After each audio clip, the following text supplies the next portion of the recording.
When you heard Freddie Dredd for the first time, what did you think he looked like? With lyrics that describe himself as a bloodthirsty psychopath going on killing sprees and delighting in his enemy's suffering, you probably weren't expecting him to look like this. Since 2019, Freddie Dredd has taken TikTok by storm. Several of his tracks have gone viral, each time bringing in a new wave of fans who are understandably intrigued by the average-looking white guy who raps about committing not-so-average crimes. His quick rise to fame has left many fans curious. Where did he come from? How did he blow up? And what's his story? Freddie has largely left these questions unanswered, with no interviews, AMAs, or even lyric breakdowns to speak of. This lack of information makes it difficult for even longtime fans to piece together a cohesive story. But thanks to the internet, we can. Across more than 200 Instagram posts, 300 TikToks, 8,000 tweets, and hours of Instagram live streams, an interesting story begins to unfold. Whether you discovered him on SoundCloud a few years ago, or on TikTok a few days ago, Freddie Dredd is not who you think he is. Roll call, who is Freddie Dredd? Who is Freddie Dredd? Who is Freddie Dredd? He's a shit man. In order to understand who Freddie Dredd is, we first need to understand who Ryan C is. As the sole producer on most of Freddie's tracks, including many of his viral hits, Ryan C is a crucial piece of the puzzle. Without Ryan C, there would be no Freddie Dredd. That's because Ryan C is Where's Ryan C? How about if we get to $1 million in donations, I will reveal who Ryan C is. Ryan C, I don't know who Ryan C is. I don't know who Ryan C is. Also, no, I am not Ryan C. How, you guys seen Ryan C?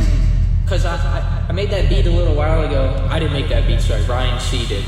So anyways, in 2014, Ryan C begins posting trap beats to SoundCloud. Most of his early work is a far cry from the signature style he would adopt years later, while some tracks sound like beats Freddie would hop on today.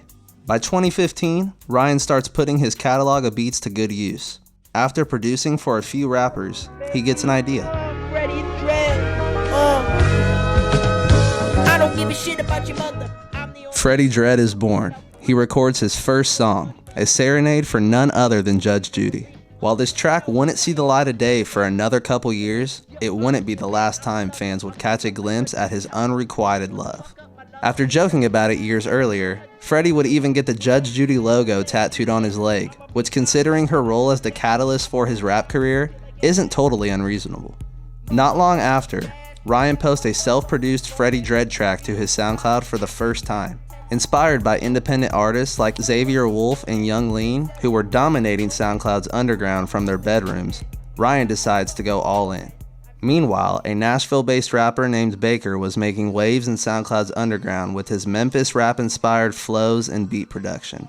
Ryan hits him up on Twitter for a paid collab, which would then debut on SoundCloud about a month later. The track was met with immediate success, garnering over 2,000 streams in its first 2 days, which for Freddie's second release as a rapper is pretty impressive. He then realizes that if he surrounds himself with the right people, maybe this rap thing would eventually pay off. He had considered joining other collectives before, but thanks to his collab with Baker, Ryan was now getting direct support from two of the most prominent underground rap groups at the time, Doomset and nxxxxxs. As a member of both groups at the time, Baker helped Freddie get his foot in the door. He soon started working with some of the group's founding members like Cursed and Play a Misery. Not long after, he would officially join both groups. It's no wonder that Freddie still credits Doomset and nxxxxs for his success today. His partnership with them effectively kick-started his career, creating a wave of hype that would carry on throughout the years that followed. Throughout 2015, Freddie would continue working with Baker and other notable Doomset and nxxxxs artists like Ramirez and Trip Jones, with his first EP dropping at the close of the year. By now, the hype was palpable. He had just hit 200,000 total streams in October, but by February, he had doubled that. He added fuel to the fire by ramping up his output, dropping 14 singles and 4 EPs throughout 2016. A few of these releases would go on to be some of his most popular tracks today, but Freddie was just getting started. Even by 2017, Freddie was still developing his sound. He started branching out and collaborating with other producers who helped him craft a unique aesthetic in an increasingly saturated market. While producers like Jake were helping him lean into a grittier, darker sound, others like Kamanugue and Soudiere were helping him cultivate a cleaner, more upbeat sound. By carefully defining his sound throughout 2017, Freddie started to generate some serious buzz in the underground, even outside of the rap scene. Not long after hitting 10,000 followers on SoundCloud, he was even getting public support from Claro. As 2018 rolls around, Freddie begins to upload more of his music to Spotify and Apple Music, a decision that would come to pay dividends later on. He also started performing, making his live debut in Texas alongside fellow Doomshop and Sixset members. 2018 was instrumental in positioning Freddie for worldwide success. He would drop 24 singles and 1 EP throughout the year, all in line with the distinct brand that he had been cultivating for the past 2 years. Everything down to the artwork was carefully curated to create a consistent aesthetic across his discography, and in spite of releasing music so frequently, he was able to maintain an impressive degree of quality control. GTG, Opaul, You Know, Killin' on Demand, Oh Darling, all of these tracks, which today account for hundreds of millions of streams, were released by Freddie during 2018. And somehow, amidst all of this, Freddie also managed to tap in with several underground legends, creating cultural milestones that would be remembered for years to come. In July of 2018, Freddie would link up with DJ Smokey, a producer who had helped pioneer the funk scene in the early days of SoundCloud. The two of them would drop a couple singles, release a music video, and even produce a collab tape that Freddie considered his best work yet, though it would never see the light of day. Just a couple months later, he touches down in LA for another live show stacked with Doomshop and Sixset members. A couple weeks pass by, and he takes the stage again, this time joined by underground icons Young Simi and Gangsta Boo of 3-6 Mafia. As if he hadn't done enough for the culture already, Freddie then drops the legendary music video for You Know. He would cement the video as an iconic piece of internet history by linking up with Judy Mama Serta, known for her appearances in comedy rapper 3Pac's viral music videos. With how much work he had put in throughout 2018, it's no surprise that Freddie was optimistic about the year ahead.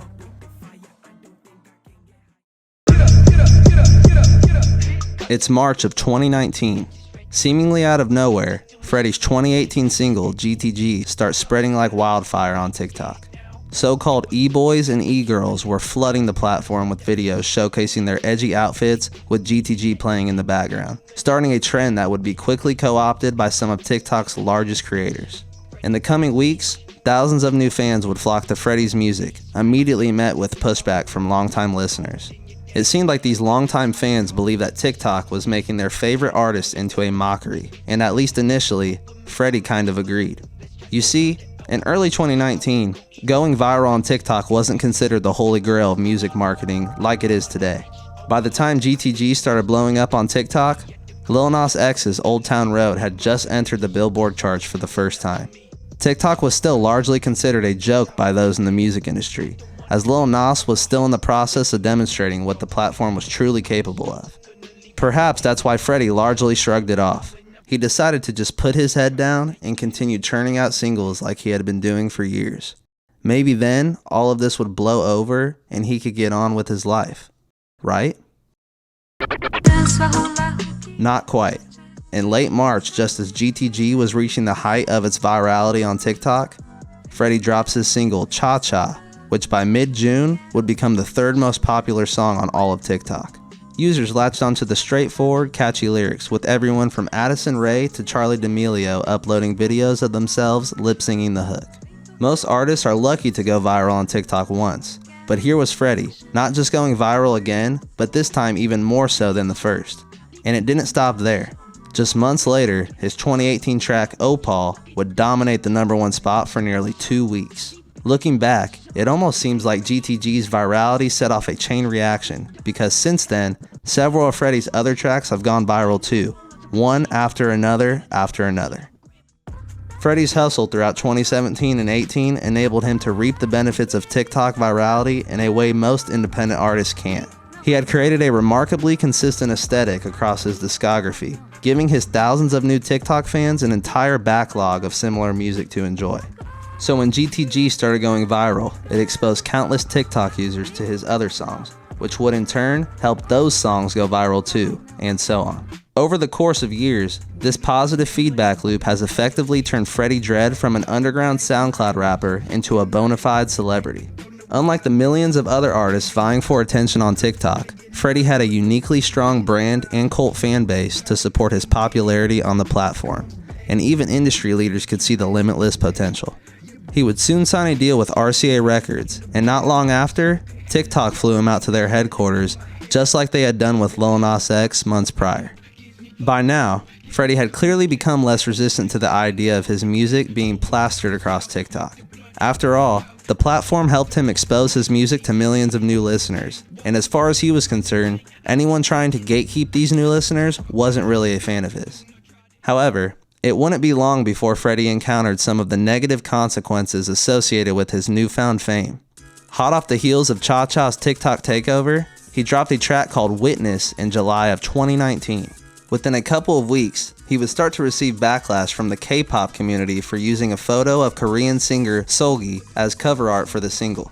The dispute would become so heated that, by October, indignant K-pop fans started mass reporting the song for copyright infringement, resulting in the track's ultimate removal from Spotify. Unfortunately, it doesn't end there. Having sourced most of his cover art from Instagram and Pinterest, Freddie had unwittingly exposed himself to a slew of copyright issues. He would end up having to change the artwork for many of his most popular releases. In some cases, he even had permission to use the photo, but it was later revoked. A similar fate would befall one of his next singles, Weather. This time, however, the dispute didn't center around the artwork, but rather the sample. After initially agreeing to let Freddie sample his material, Toronto singer-songwriter Tonetta changed his mind, leading to the track's eventual removal in early 2020. While the track was later reinstated after the issue was resolved, this was just the first of many sample disputes Freddie would grapple with throughout the coming years. In July of 2020, Freddie would be forced to change the intro of GTG after not being able to clear the rights to the sample. Then, about a year later, Memphis rapper Kingpin Skinny Pimp would allegedly charge Freddie $60,000 to clear the vocal samples in his 2018 single, Oh Darling. And not long after, You Know was removed from streaming services after the song went viral on TikTok and the copyright owners filed takedown requests, threatening to sue Freddie if he ever re-uploaded the song. So, it shouldn't surprise you when I tell you that Freddie literally has nightmares about being sued, even if it's by Taco Bell for $74. While his popularity on TikTok has helped him achieve his dream of making music for a living, it's also caused him a considerable amount of grief. On top of the copyright issues, he's also had to battle anxiety and panic attacks, something most artists today don't consider when spending thousands of dollars trying to go viral.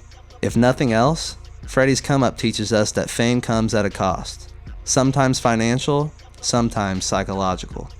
Given all of this, it's not surprising that Freddie has mostly shied away from doing interviews. Being thrust into the limelight exposed him to countless issues that he didn't have to consider when he was just a niche SoundCloud rapper making a name for himself. Being vulnerable and getting put on the spot by some interviewer is about the last thing anyone would want if they were in his position. Perhaps this decision to separate his private life from his public life is what kept Freddie grounded all these years.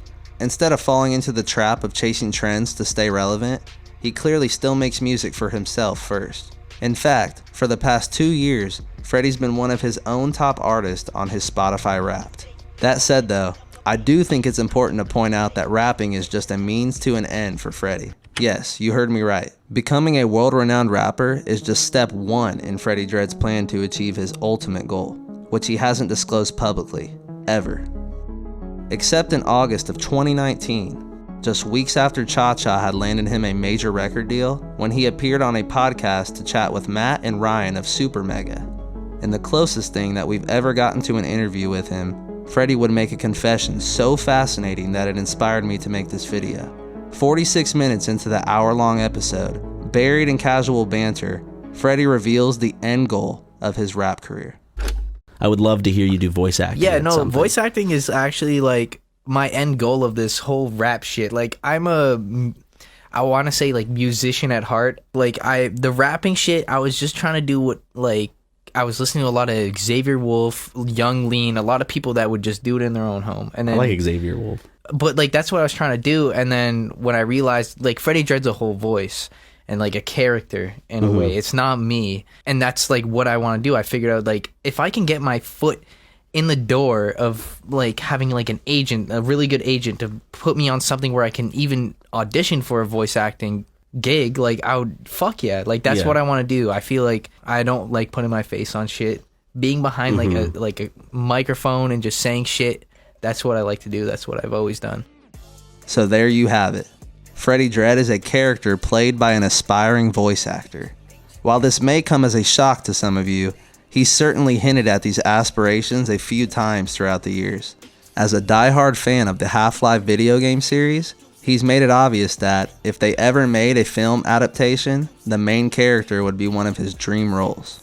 His dreams of being heard on the big screen are already being brought to life. A few months ago, he confirmed that acclaimed director Baz Luhrmann asked him to work on music for the upcoming film Elvis.